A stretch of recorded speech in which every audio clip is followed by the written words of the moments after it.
اللهم اعتق رقابنا من النار ورقاب آبائنا وأمهاتنا من النار وأزواجنا وذرياتنا من النار وإخواننا وأخواتنا من النار.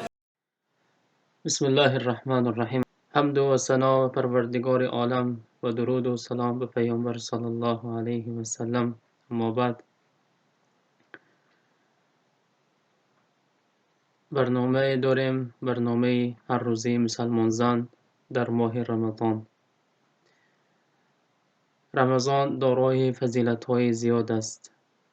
باید هر یک شب روزش را غنیمت شمرده و عبادت گذرانیم. متاسفانه در این روزهای مبارک رمضان بعض مسلمان زنان را می‌بینیم که این روزهای مبارک را غنیمت نمی‌گیرند و به عملهای خیر کوشش نمی‌کنند، بلکه این روزها را با بیهودگی و بی‌پروایی می‌گذرانند و گاه‌ها در این ماه‌های مبارک عملهای ناشایسته را هم انجام می‌دهند، مانند موسیقی گوش می‌کنند یا اینکه صورت‌های نامحرمان را تماشا می‌کنند یا اینکه دائما در نزد تلویزیون نشسته به این سلسله های بی‌معنا می‌گذرانند. بعضی مردان هم در این چیز از زنان کمی ندارند. با هر بهانه روزه را می‌گذرانند و از فضل این ماه بی نصیب می‌مانند.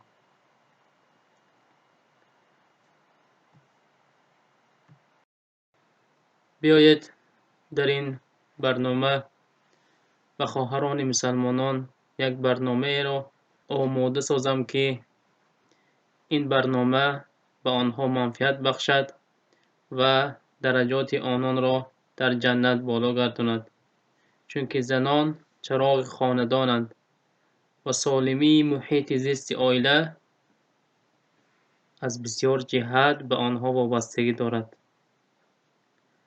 برای آماده ساختن این برنامه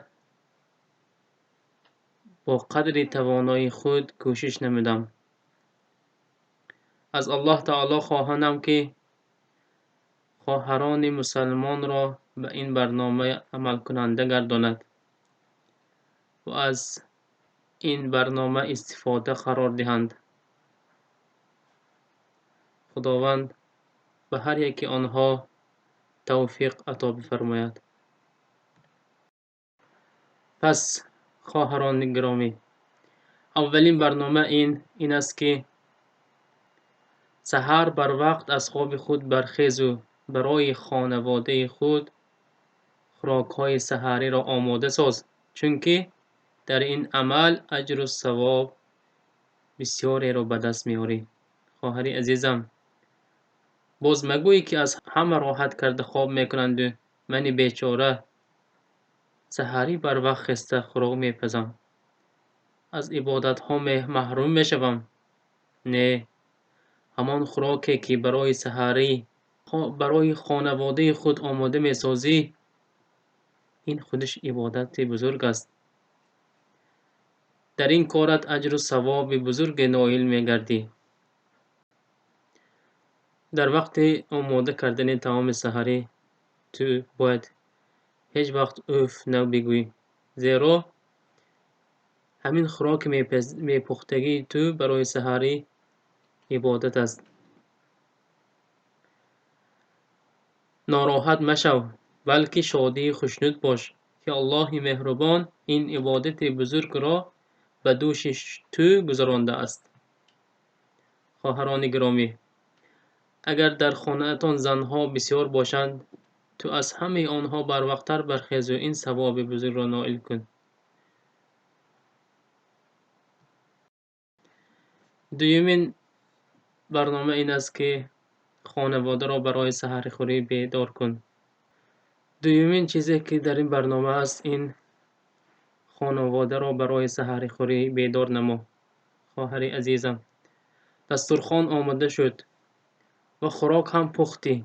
اکنون خانواده را برای خوردن سحری بیدار بکن. خانواده را به آواز بلند داد و فیغان زده بیدار مکن.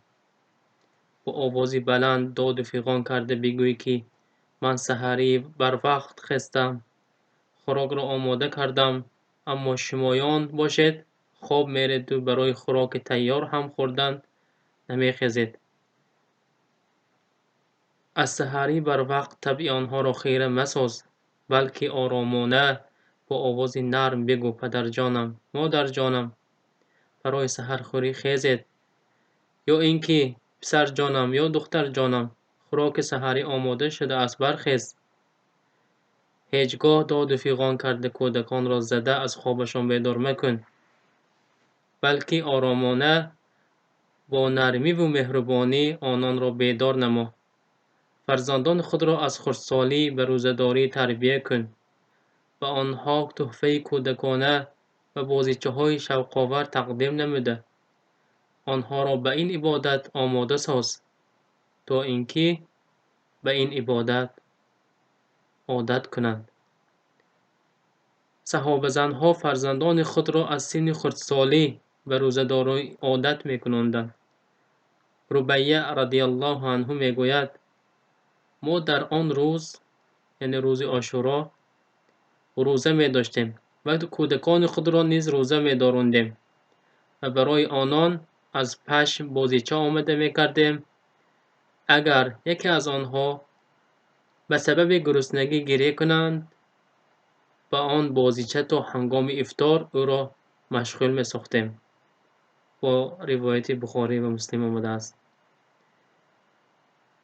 این بود خواهران گرامی در این امروزه درس. و صلی الله علی نبینا محمد و علی آله و اصحابه اجمعین.